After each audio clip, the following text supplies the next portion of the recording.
वालेकुम।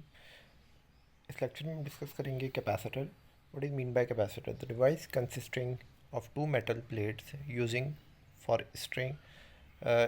Strong storing charge is called capacitor. और parallel plate capacitor एक ऐसी डिवाइस जिसके अंदर आप चार्ज को स्टोर कर सकें, उसको आप कैपेसिटर कहते हैं। तो सिंपल इसका जो डायग्राम होती है वो ये होती है कि अगर आपके पास ये एक कैपेसिटर का जो सिंबल है वो दो प्लेट्स इस तरह बनाई जाती हैं। ये बैटरी का पॉजिटिव है और ये बैटरी का नेगेटिव है। सो नेगेटिव और पॉजिटिव यहाँ से कनेक्टेड है, तो यहाँ पे सारे पॉजिटिव चार्ज आके स्टोर हो जाएंगे और दूसरी साइड पे नेगेटिव चार्ज आके स्टोर हो जाएंगे। So this is the simplest diagram of capacitor. तो कैपेसिटर क्या है? The capacitor is the charge storing device. The device consist of to plates. ये इसकी दो प्लेट्स हैं। ऐसी डिवाइस जो दो प्लेटों पर मुश्तमिल हो, यूजिंग फॉर स्टोरिंग चार्ज, और इस्तेमाल होती हो चार्ज को जमा करने के लिए, उसको क्या कहते हैं? कैपेसिटर कहते हैं। और इसको आप पैरेलल प्लेट कैपेसिटर कह सकते हैं क्योंकि जो प्लेट्स हैं वो पैरेलल लगी हुई हैं। सो यहाँ पे इसकी ये डायग्राम बनी हुई है, ये पैरेलल प्लेट कैपेसिटर की। इसी तरीके से बैटरी से इसको कनेक्ट किया गया है। अब जब आपने जो फिगर बनानी है वो ये सिंपल वाली बनानी है, ये फिगर बनानी है। इसके अंदर स्टोर चार्ज क्यू होता है, यहाँ से वोल्टेज वी प्रोवाइड करते हैं। So charge is directly proportional to the voltage. जितना चार्ज जो है उस चार्ज को आप कैपिटल क्यू कह लें। सो क्यू उतना स्टोर होगा जितने आप वोल्टेज प्रोवाइड करेंगे। So Q is directly proportional to V, और जब प्रोपोर्शनलिटी का साइन हटता है तो इक्वल और कांस्टेंट आता है। तो यहाँ पे इक्वल आया और कांस्टेंट आया। कांस्टेंट जो सी है ये है capacitance, right? Capacitance of capacitor. तो सी क्या है आपके पास? सी जो है वो C is the constant. Proportionality is called capacitance of the capacitor and is defined as the ability of the capacitor to store charge. इसको हम इस तरह डिफाइन करते हैं कि कैपेसिटर की वो एबिलिटी जिससे वो स्टोर कर सके चार्ज को, इसको आप क्या कहते हैं? कैपेसिटर कहते हैं। अब आप इस फॉर्मूले को इस तरह करके भी लिख सकते हैं, C is equal to Q upon V. C का जो यूनिट होता है वो होता है फेराड। फेराड सेंटेंस के नेम पे इसका यूनिट है। सो फेराड इसका यूनिट, एफ से इसको डिनोट करते हैं। माइक्रो फेराड भी हो सकता है, पीको फेराड भी हो सकता है। और वन फेराड की डेफिनेशन क्या है? अगर आपके पास 1 कूलम चार्ज स्टोर हो और 1 वोल्ट की वजह से, तो जो कैपेसिटर के अंदर जो चार्ज स्टोर होगा वो 1 फेराड हो जाएगा। If 1 coulomb charge given to the plate of the capacitor produce a potential difference of a 1 volt between the plates, और प्लेट्स के दरमियान जो पोटेंशियल डिफरेंस बने वो 1 वोल्ट का बने, then the capacitor is called then the capacitor is called 1 farad. So plate के दरमियान के पोटेंशियल का क्या मीनिंग है? ये आपके पास दो प्लेट्स हैं कैपेसिटर की, जैसे कि आपने इसको कनेक्ट किया हुआ था नेगेटिव और पॉजिटिव से। इन प्लेट्स के दरमियान जो वोल्टेज डेवलप होगा, यहाँ पे जो डेल्टा वी डेवलप होगा या वी डेवलप होगा, उसको आप क्या कहेंगे? The potential between the plates. Capacitance of in parallel, अगर कैपेसिटर्स को पैरेलल में लगा दिया जाए, तो यहाँ से हम स्टार्ट लेते हैं। तो पैरेलल में लगाने के लिए कैपेसिटर को आप इस तरह लगा देंगे, जो फिगर मैं बना देता हूँ यहाँ पे। इस तरह करके आपने कैपेसिटर्स को ज्वाइन कर दिया है, राइट? सो ये आपके पास पैरेलल कम्बिनेशन है कैपेसिटर्स की, राइट? सो ये कैपेसिटर C1 हो गया, ये C2 हो गया और ये C3 हो गया, और ये आपके पास वोल्टेज V हो गए। इसके अंदर चार्ज स्टोर Q1 हो जाएगा, और इसके अंदर Q2 चार्ज स्टोर होगा, और इसके अंदर Q3 चार्ज स्टोर होगा। और इनके जो वोल्टेजेस होंगे, इसका वोल्टेजेस जो है वो V3 होंगे, इसके वोल्टेजेस V2 होंगे, और इसके वोल्टेजेस V1 होंगे, राइट? सो इस तरह आप फिगर बना लेंगे। सो फिगर आप यहाँ से बना लीजिएगा और इस तरह क्लियरली जो है इसके ऊपर लिख लेंगे। सो जो वोल्टेजेस हैं पैरेलल कम्बिनेशन में, वोल्टेजेस इक्वल होते हैं, सारे वोल्टेजेस आपके पास इक्वल होंगे, और चार्ज जो होगा वो डिफरेंट होगा। अगर हमें टोटल चार्ज चाहिए तो हम तीनों कैपेसिटर के चार्ज को कंबाइन कर देंगे, तो आपके पास टोटल चार्ज आ जाएगा। अब हमने जो फार्मूला ऊपर लिखा था वो लिखा था Q is equals to C V. Q is equals to C V. तो जहाँ पे आपके पास Q1 है वहाँ पे C1 भी आ जाएगा, जहाँ पे Q2 है वहाँ पे C2 भी आ जाएगा, और जहाँ पे Q3 है वहाँ पे C3 भी आ जाएगा। So Q is equals to C1V plus C2V plus C3V। अब हमारे पास क्योंकि V कांस्टेंट था तो हमने सबको V ले लिया, V1 V2 V3 नहीं किया, V को कांस्टेंट कॉमन बाहर निकाल लिया। और यहाँ पे भी आपने क्या किया कि इस V को इधर डिवाइड में ले गए Q के नीचे, और ये जो Q अपॉन V है इसको आप कहते हैं इक्विवेलेंट कैपेसिटेंस। जो total charge divide by total voltages is equal to equivalent capacitance. तो कैपेसिटेंस का फॉर्मूला क्या आ गया, C1V1 C1 C2 C3 C4। और अगर आपके पास एक तीन नहीं हो, तीन से ज़्यादा हो, n कैपेसिटर्स हो, तो जो फार्मूला बनेगा up to so on Cn तक जाएगा। इसी तरीके से हमारे पास जो है वो सीरीज़ की कम्बिनेशंस होती हैं। ये आपके पास फिगर बनी हुई है, ये आपके पास बैटरी लगी हुई है, ये C1 कैपेसिटर है, C2 है, C3 है, Q1 Q2 Q3 चार्ज इसके अंदर स्टोर हुए हुए हैं। तो अब यहाँ पे जो सीरीज़ कम्बिनेशन में हमारे पास जो चार्ज होता है वो सेम होता है। अगर चार्ज सेम होता है तो जितने भी Q1 Q2 Q3 हैं सारे Q के बराबर होंगे, लेकिन वोल्टेजेस डिफरेंट होते हैं।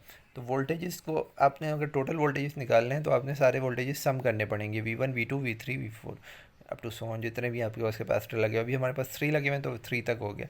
अब Q इज इक्वल्स टू क्या होता है, CV होता है। तो V क्या हो जाएगा, Q अपॉन C हो जाएगा। ठीक है, तो ये Q upon C1 Q upon C2 Q upon C3।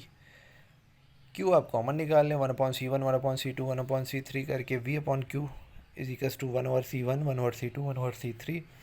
और इस तरीके से फाइनली आपके पास जो फार्मूला है वो ये आया। अब ये जो V अपॉन Q है, Q is equals to CV होता है। और V के नीचे अगर मैं Q लिख दूँ, V के नीचे Q लिख दूँ, और C को आप इधर डिवाइड में लिया है, तो ये क्या हो जाएगा, 1/C हो जाएगा। तो इसको आप कहेंगे 1/C equivalent is equals to V upon Q। तो यहाँ पे क्या आ जाएगा आपके पास, C इक्विवेलेंट आ जाएगा। और अगर इसी तरीके से n कैपेसिटर्स हो तो n कैपेसिटर्स के लिए ये फार्मूला अप टू Cn तक चला जाएगा, राइट। सो अब हमारे पास कुछ टाइप्स हैं। टाइप्स में हमारे पास कैपेसिटर अगर होता है तो पैरेलल प्लेट कैपेसिटर होता है, पेपर कैपेसिटर होता है। पैरेलल प्लेट कैपेसिटर कैसा होगा कि आपके पास दो प्लेट्स होंगी इस तरह की, ये एक प्लेट है और इस तरह की एक और प्लेट है, ये रखी हुई है, ठीक है। सो ये आपके पास इस तरह की पैरेलल प्लेट्स हैं, तो ये पैरेलल प्लेट कैपेसिटर कहलाता है। इसी तरीके से पेपर कैपेसिटर क्या होता है, पेपर कैपेसिटर इस तरह होता है कि एक पेपर होता है, उसके ऊपर जो है एक चार्ज होता है और उसके ऊपर हम दूसरा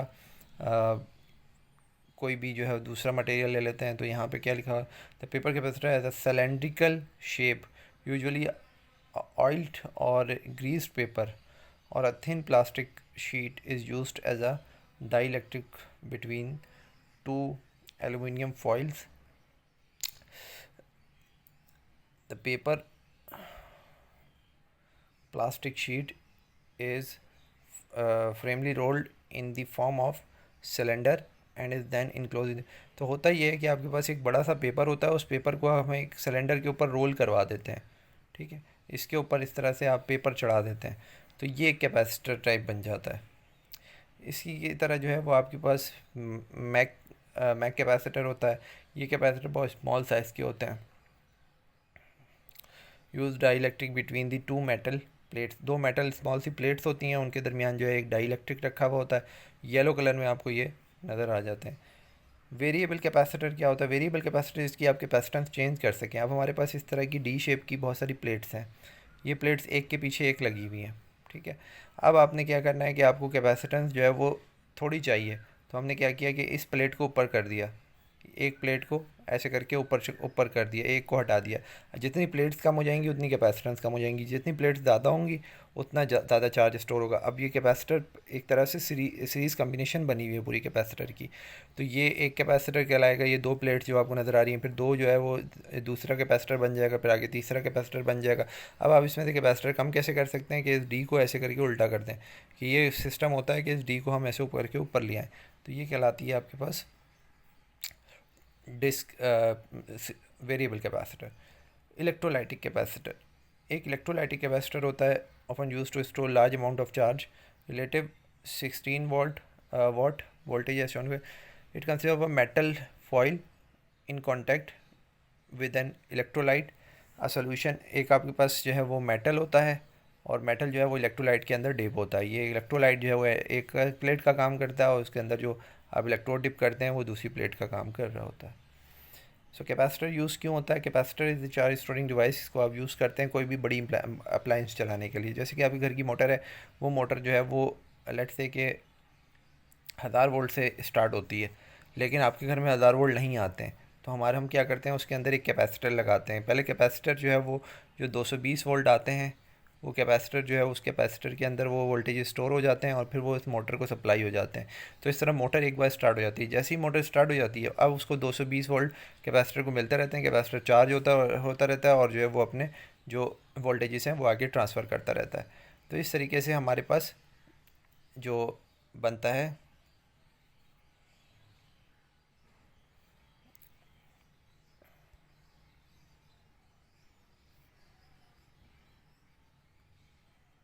इस तरह से हमारे पास कैपेसिटर को हम यूज़ करते हैं। तो ये अब हमारे पास कैपेसिटर्स का यूज़ होता है इन दी हैवी अप्लाइंसेस। इसी तरीके से आपका जो फ़ैन है, ये फ़ैन भी जो है वो कैपेसिटर के बगैर नहीं चलता। फ़ैन जो है वो फ़ैन को भी जो है वो ज़्यादा वोल्टेजेस चाहिए होते हैं। तो वो वोल्टेजेस आप कैसे सप्लाई करते हैं, वो भी इसी तरीके से उसके अंदर कैपेसिटर लगा होता है। जो पीछे से वोल्टेजेस आते हैं वो पहले कैपेसिटर को चार्ज करते हैं और फिर फ़ैन को रोटेट करवाते हैं। जो हमारे 220 वोल्टेजेस हैं वो फ़ैन को रोटेट नहीं करवा सकते। इसी तरीके से आपके जो मोबाइल फ़ोन है, मोबाइल फ़ोन के अंदर जो है वो जो फ्लैश लाइट है, मोबाइल की बैटरी इतनी वोल्टेज प्रोवाइड नहीं कर सकती कि आपकी फ्लैश लाइट जल सके। तो हम क्या करते हैं कि फ्लैश लाइट को जलाने के लिए कैपेसिटर यूज़ करते हैं। कैपेसिटर जो है वो फ्लैश लाइट को जलाता है by using the battery charge होने के बाद, एंड देन इंस्टेंटली डिस्चार्ज हो जाता है। इसीलिए फ्लैश जो है जस्ट ब्लिंक करता है। और अगर आप वीडियो बना रहे हैं और फिर फ्लैश ऑन करें तो उसकी वो इंटेंसिटी नहीं होती लाइट की जितनी जो है आपके पास इमेज की फ्लैश की होती है। ओके, सो ये आपके पास एक तरीका है। एक और discuss the application of electrostatic. Electrostatic की एप्लीकेशन में एक पेंट आता है, इलेक्ट्रोस्टैटिक एयर क्लीनर। एक तो एयर क्लीनर है इलेक्ट्रोस्टैटिक, कि हम क्या करते हैं कि एयर को ब्लो करवा के, electrostatic air cleaner use to home to release the discomfort और allergies suffer air mix with dust and pollen enter. जो आपके पास एयर जो है वो डस्ट के साथ मिक्स हो के जो सारा जो है वो उसके अंदर पुल हो जाती है, जो आपका एयर सकर होता है ना। तो क्योंकि उसके पास एक चार्ज होता है एयर की, जो पोल्यूशन होती है, जो डस्ट पार्टिकल्स होते हैं, और अंदर से जो है दूसरे चार्जेस उसको अट्रैक्ट कर रहे होते हैं, उसके अपोजिट चार्जेस। इसी तरीके से स्प्रे पेंटिंग भी जो है वो एक तरीका है इलेक्ट्रोस्टैटिक की, जो है वो एप्लीकेशन में शामिल है। So what are the hazard of spray colour कैसे होता है कि एक आपके पास ऑब्जेक्ट है जिसके ऊपर आपने कलर करना है। तो कलर करने वाला जो ऑब्जेक्ट है, आप यहाँ से स्प्रे कलर फेंकेंगे। अब इस ऑब्जेक्ट के ऊपर एक चार्ज है और स्प्रे कलर के ऊपर एक चार्ज है। लेट्स से कि इसके ऊपर पॉजिटिव है, इसके ऊपर नेगेटिव है, तो ये कलर इसके ऊपर जाके अट्रैक्ट हो जाएंगे सारे। सही है। तो इस तरह से स्प्रे कलर होता है कि हम इसको, जो पेंट हम यूज़ करते हैं कलर के लिए, वो उस बॉडी के अपोजिट चार्ज का यूज़ करते हैं, इसीलिए हर चीज़ पे कलर नहीं हो जाता। द चार्ज इसी तरीके से hazard of the static electricity. Electricity के हैज़र्ड क्या हैं कि लाइटनिंग होती है, phenomena of lightning occur due to the large quantity of electric charge. जब आपके पास कोई भी पॉजिटिव और नेगेटिव आपस में मिल जाएगा तो यहाँ पे लाइटनिंग होगी। ये लाइटनिंग डेंजर भी हो सकती है। जो आपको बादलों में जो कड़क नज़र आती है वो भी एक लाइटनिंग है। इसी तरह से चार्ज जो है वो डिस्चार्ज होता है। तो ये हैज़र्ड है, जहाँ पे ये चीज़ हो रही होगी वहाँ पे हमें डैमेज हो सकते हैं, तो उससे बचना चाहिए। सो इट्स फायर्स और एक्सप्लोजर। तो हम इसी चीज़ को फायर भी जला सकते हैं। जैसे कि आपके पास पॉजिटिव और नेगेटिव चार्ज है और दोनों को शॉर्ट कर दें तो यहाँ पे शॉर्ट सर्किट होगा। इस शॉर्ट सर्किट से हम आग भी जला सकते हैं, तो ये आग जल सकती है। और इसीलिए जहाँ शॉर्ट सर्किट हो उससे आप बचने के लिए स्पार्क वहाँ पे नहीं होना चाहिए। Right. So it's all about the electrostatic. I hope आपको समझ आया होगा। Thanks for watching.